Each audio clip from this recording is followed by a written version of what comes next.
Simaklah soal cerita berikut ini.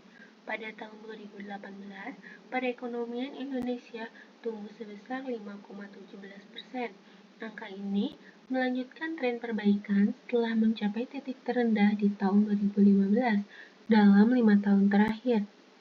Pada tahun 2015, pertumbuhan PDB atau Produk Domestik Bruto Indonesia anjlok di bawah 5%, tepatnya 4,88%, dan di tahun 2016 kondisi perekonomian berbalik arah dan pertumbuhan PDB perlahan membaik.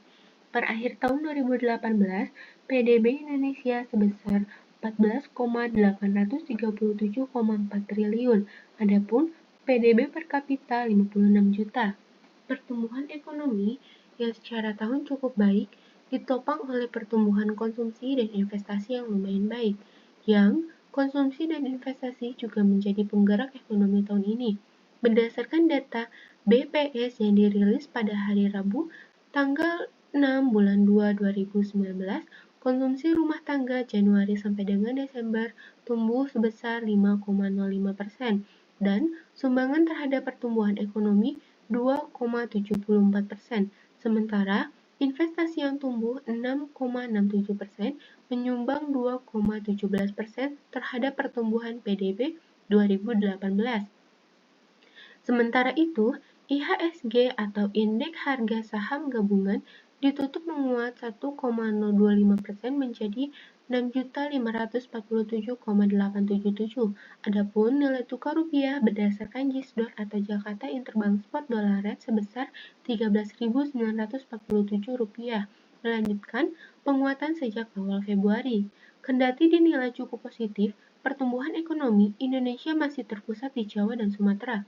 Kontribusi Sumatera dan Jawa terhadap PDB 2018 masing-masing 58,48 dan 21,58%. Hal itu terjadi karena daerah selain Jawa dan Sumatera masih bergantung pada komoditas mentah. Akibatnya, pertumbuhan PDB di daerah yang bergantung pada komoditas mentah melambat. Sebagai contoh, pertumbuhan ekonomi Kalimantan sebesar 4,33% turun menjadi 3,91% di tahun 2018. Adapun Sulawesi yang perekonomiannya tumbuh 6,99% turun menjadi 6,65% di tahun 2018.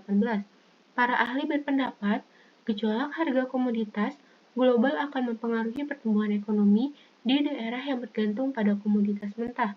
Kondisi ini harus diantisipasi pemerintah dengan segera merealisasikan hilirisasi industri. Mari kita simak grafik berikut ini. Grafik laju pertumbuhan PDB tahunan. Di tahun 2013, pertumbuhan ekonomi Indonesia sebesar 5,50%. Di tahun 2014, 5,01%. Di tahun 2015 menurun menjadi 4,88%. Di tahun 2016 naik menjadi 5,03%. Di tahun 2017 menjadi 5,07%. Dan di tahun 2018 menjadi 5,17%. Inilah pertumbuhan ekonomi Indonesia 2013 sampai dengan 2018. Pada paragraf kedua, jika konsumsi rumah tangga Januari sampai Desember tahun 2018 tidak mencapai 5%, maka pernyataan berikut ini yang lebih benar adalah A. Indonesia akan menghadapi tantangan perekonomian yang lebih besar akibat naik atau tingginya harga komoditas. B. Sumbangan sektor konsumsi rumah tangga terhadap pertumbuhan ekonomi Indonesia tidak akan mencapai 2,74%. C. Pertumbuhan PDB dari sektor konsumsi dan investasi akan menjadi lebih baik pada akhir tahun 2017 dan awal tahun 2018. D.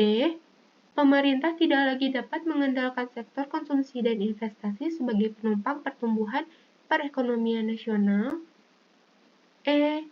Sumbangan sektor investasi akan menjadi semakin tinggi dalam mendukung pertumbuhan perekonomian Indonesia. Jawabannya adalah B.